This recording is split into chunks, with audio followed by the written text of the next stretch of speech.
tous, nous sommes à bord de notre TGV spécial et actuellement nous fonçons vers Metz dans toutes les unités mobiles, hospitalières et ferroviaires. Vous devez installer dans la voiture haute et la voiture basse le matériel et les différents éléments pour se préparer à l'accueil de victimes. Ce que nous faisons là, c'est valider un concept. Le concept de transformer un train de voyageurs dans un délai relativement bref, 2 heures, en un train qui transporte des blessés et qui va leur permettre d'accéder de centre-ville à centre-ville à des plateaux hospitaliers lourds, non pas dans la région où ils sont, mais en interrégion et même en inter-zone de défense. C'est un scénario simple, plausible. Dans l'est de la France, des attentats multiples, plusieurs commandos, de très nombreuses victimes et des ressources hospitalières qui ont du mal à suivre.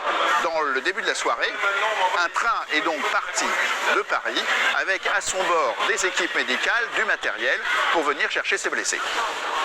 Et là, la situation se complique. Les victimes qui étaient à l'intérieur de la gare sont l'objet d'une deuxième attaque, d'un surattentat. Quand nous débarquons du train, non seulement il y a les victimes post-opératoires, mais il y a aussi de nouvelles victimes. Les équipes des SAMU de la région Île-de-France vont immédiatement faire jonction avec celles de la zone Est, et notamment le SAMU de Metz, les aider à prendre en charge ces victimes et, si possible, leur donner les meilleurs soins. Les 90 dernières minutes, vous n'allez pas les voir passer. Donc, il faut tout de suite que tu répartisses les gens. Je veux les bilans, je veux les noms, je veux vérifier les traitements, s'ils s'aggravent, s'il y a des choses à faire. Ok ? En fait, ça fait 3 ans qu'on teste l'intérêt de maquiller totalement les plastrons. Les autres années, ils avaient des pancartes autour du cou et du coup, ça cassait l'exercice et la cinétique de l'exercice parce qu'ils n'avaient pas examiné les patients réellement. Et donc, nous, on a maquillé ensuite en fonction de l'événement tous nos plastrons avec des rôles de décompensation psychologique, des plastrons qui vont s'aggraver dans le train. On a primé des blessures balistiques, des plaies à la Kalachnikov, donc il y a des brûlés, il y a des polycriblés, il y a des fractures de cheville ouvertes, il y a des fractures de poignets ouverts, il y a des patients un peu moins blessés qui ont des entorses, qui se sont fait piétiner, ce type de choses.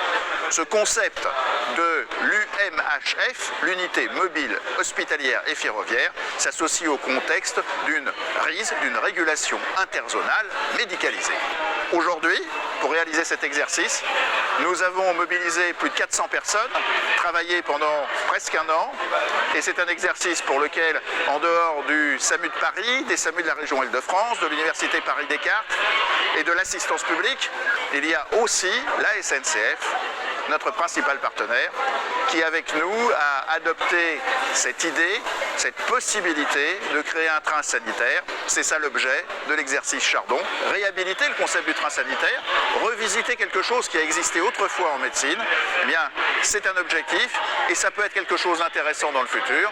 Nous avons pris l'exemple d'un attentat terroriste, mais il peut y avoir des catastrophes technologiques, il peut y avoir des victimes d'épidémies, il peut y avoir, par exemple, la nécessité de transporter d'un pays à un autre des brûlés, comme ça a été le cas il y a quelques années en France, en Roumanie et dans les pays limitrophes.